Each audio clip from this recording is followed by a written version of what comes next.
Healthy relationships do exist. You have to realize that when somebody cares about you, they're not going to allow you to suffer. So welcome or welcome back. It's your favorite mental health specialist, Ty Guidance, and that's what we're going to talk about.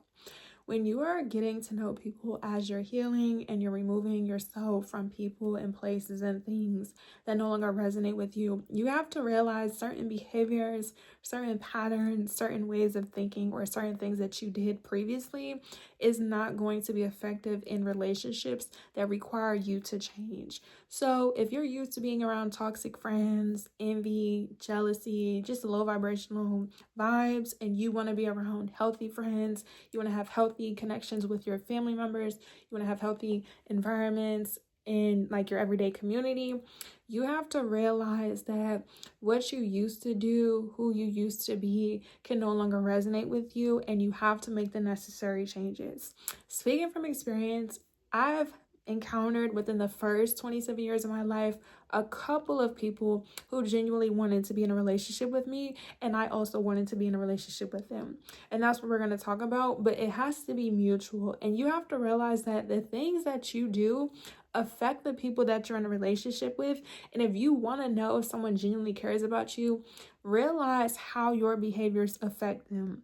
When you can realize how your behaviors, your attitude is affecting the person you're in a relationship with, it will learn to make you more sympathetic, empathetic, and to realize that this person loves you and cares you, and it's not something to be afraid of. The first person I could think of that genuinely loved and cared about me was my father, and he's no longer here in my life, and I was able to learn that for the time that he was. When people care about you, of course, they're not trying to control you, but they can only project and speak from their experiences. So when you have a relationship with somebody who is willing to support you, who's willing to be there for you, you have to realize certain things that you did. Like when I was younger and I was innocent and I did not have any understanding, I wasn't able to process information, I used to make certain choices and I didn't realize how it affected my parent. And it wasn't until I was able to mature and to grow older and to realize that you hurt people's feelings. And if you love somebody,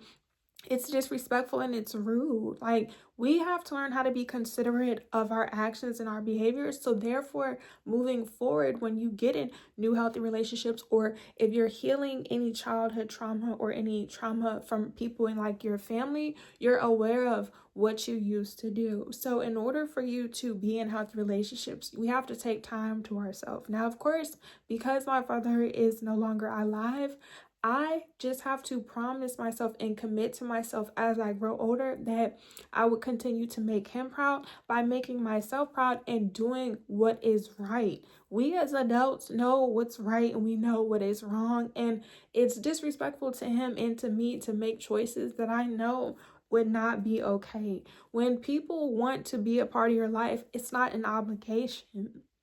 Nobody is obligated to support you, to be your friend, or owe you anything. So the least that you can do is work on yourself. And even with your partners, ladies and gentlemen, even with your coworkers, everybody is not out to get you. Everyone is not a bad person. Everyone is not trying to hurt and harm you. But the only way you'll be able to know and have the level of discernment is if you are aware of yourself and what you're doing. Unfortunately, we cannot control the world. I'm not here to speak to everybody. Everyone's not going to agree with my messages. That's not my audience. That's what you need to stop focusing on.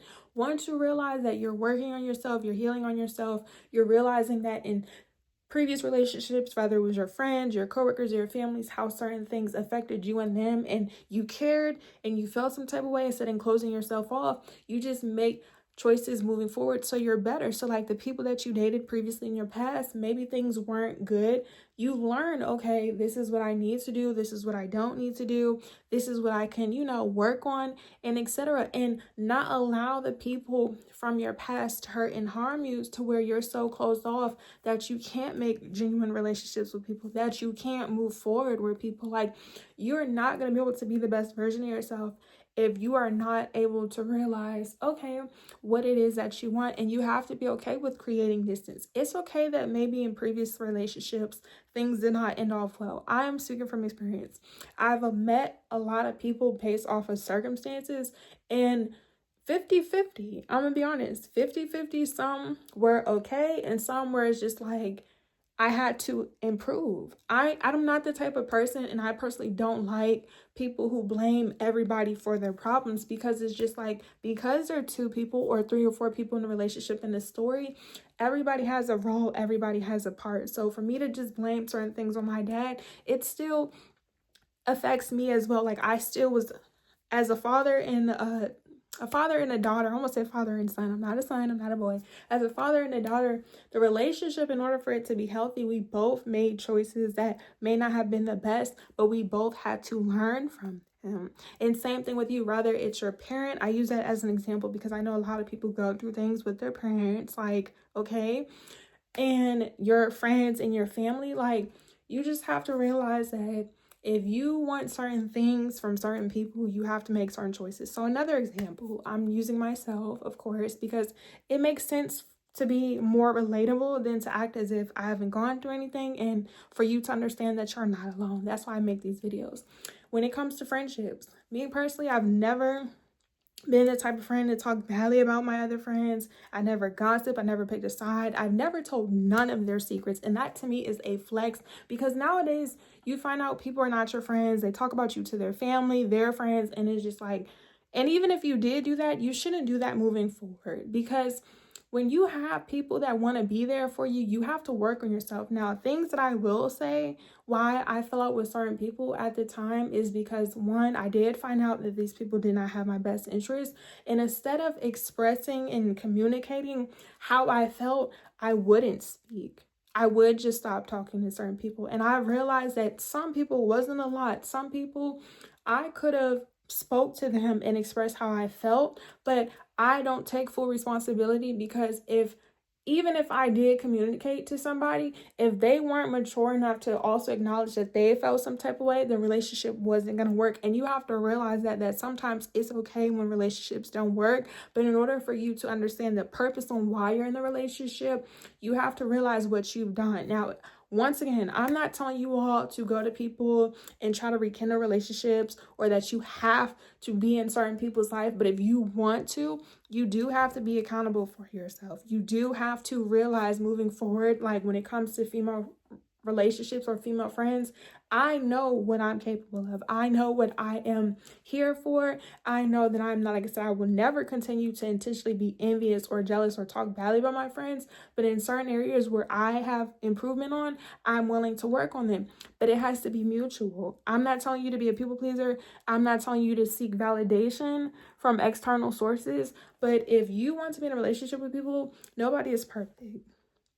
Mature people, and this is for the mature audience, you guys know that's who the content is for. Mature audience only, okay? Unless you're a young child and you want to be mature, but mature adults only. When you get in a relationship with people, people have flaws, people have problems. The question is, are you willing to be patient? Because being patient is kind and it's a form of love. Are you willing to be honest? Are you willing to be vulnerable? Are you willing to realize that you have the time, energy, and effort? Like, you don't have to drop your priorities and change who you are, but relationships have to come together. And that's the last thing. In order for the relationship to be healthy, you guys have to want it. You guys have to work towards it. You cannot force relationships with people. So if you're in a relationship right now, whether it's your friend, your coworker, your family, and it's to the point where maybe you have a little bit more emotional intelligence and you realize that it's not working, you have to completely just cut them off, create distance. Or if it's a possibility that it can work, you have to give you guys space in order for you to grow. Do not wait until people are no longer in your life to feel some type of way, speaking from experience. Healthy relationships do exist. There's a narrative that everyone's a bad person. That's not true. It may be for you, because you can only be in relationships with people if you allow them to be in your life. And I talk about that all the time. Just because people come up to you and say that they're wanting to be there for you doesn't mean that they're meant to be there for you. And this is why, as women and men, we have to use our discernment. We have to realize, like, what is the intention? What is the motive? And not just that relationships require time, energy, and effort. So if you don't want to be in an intimate relationship, don't mislead people. If you know you're not capable of working on yourself, or maybe you need space, communicate that. Like me personally, as I'm continuing to grow and as I continue to travel and meet people, I've met certain people and I've had to explain to them, I'm not in a position right now to be your friend. I'm not in a position right now to be your wife. I'm not in a position right now to be your sibling and give you, because I know I have to work on myself. And if you're not able to meet me where I am or accept where I'm at, it's not going to work, because I know I still have growing and healing and evolving to do. And you have to realize that, like, what you do in a relationship, it affects the person you're with. And it's like, when people really care about you, they don't want you to suffer. Now, of course, you could decide what you value and what your boundaries are in your relationship. But me personally, I don't tolerate talking about me behind my back. I don't tolerate people being fake. I don't tolerate people who I tell you personal information, confidential information, and you deceive me and you tell other people. Like, certain things is no coming back from. And that's why personally, like I said, I don't blame everybody in my life, but I could be 100% accountable and say, you know what, the reason why I didn't even give certain people the time of day, because it's up to you to decide, like I said, if you want to be in a relationship and if it's meant to be, that if these people in my past, which weren't meant to be in my life long term, or a genuine relationship or a healthy relationship, certain things wouldn't even have been allowed. And it's important that when you're moving forward and as you grow older, you set the standard in the beginning. So when you set your standards, you set your boundaries in the beginning, you could weed out who's for you and who's not. And don't lower your standard. Me personally, like I said, I don't tolerate talking about me to your friends and your family. If you talk about me behind my back, you talk about me to your friends and family, I'm not going to be your friend. I'm not going to marry you. Like, why would I want to be friends with you? Now, of course, everyone's different. You guys don't have to have the same rules, but the principle overall is that when you're in a relationship with people, it's a reflection of you, and birds of a feather do flock together. You're not going to just surround yourself with people just because. Unless you're bored, you're using them because that's what people don't want to talk about, and that's a different topic for a different day. You're benefiting from them. If you just have somebody that you go to the club to, it's for a reason. Rather, like I said, you need attention, you're bored, you have codependency issues, or maybe you just need some type of entertainment. Let's talk about it. But we're not going to talk about it because this video is a little bit longer than I wanted to. So realize healthy relationships exist. You have to work on yourself. You have to be honest. And that's the thing. When you're in a relationship with somebody who wants to be with you, they are going to be patient with you. They're going to realize she has growing to do. She has some things and they want to deal with you. Everybody's not going to want to deal with you. And once you realize that they don't want to deal with you, maybe they don't want to be patient. Maybe they want you to do this and this and that. They're not for you and you can leave it alone. But it's really important to leave relationships how you start, not having disagreements and beefs and telling people's business on the internet. Like, me personally, we're not even going to get into that today, but if you have questions, comments, and concerns, make sure you give this video a big thumbs up. Make sure you're commenting down below, turning your post notification, and make sure you follow me on all social media platforms at tyguidanceatsummer.com. All the information will be down in my description box below, and if you like a service and a session, head to my website at tyguidanceatsummer.com. And if I haven't talked about a topic that you want me to talk about, let me know in the comment section here on YouTube, in the community section, or on my Instagram, on my TikTok, on my story. And I'll be going live on Instagram and TikTok until we reach our goal here on YouTube, answering any questions, comments, and concerns, or you can DM me. But healthy relationships exist. You have to learn how to be patient. You have to work on yourself. You have to be healed, or want to be with each other. And most importantly, you don't have to force connection. So if it's not meant to be, it's not going to work out. You're allowed to have differences. You're allowed to disagree. But you have to realize that if you do want to be with somebody, that it's important to be compromising and that you guys both genuinely have to have the same interests. If not, you cannot force people. You cannot get upset because everybody may not be interested in you, okay? Including myself. Love you, bye.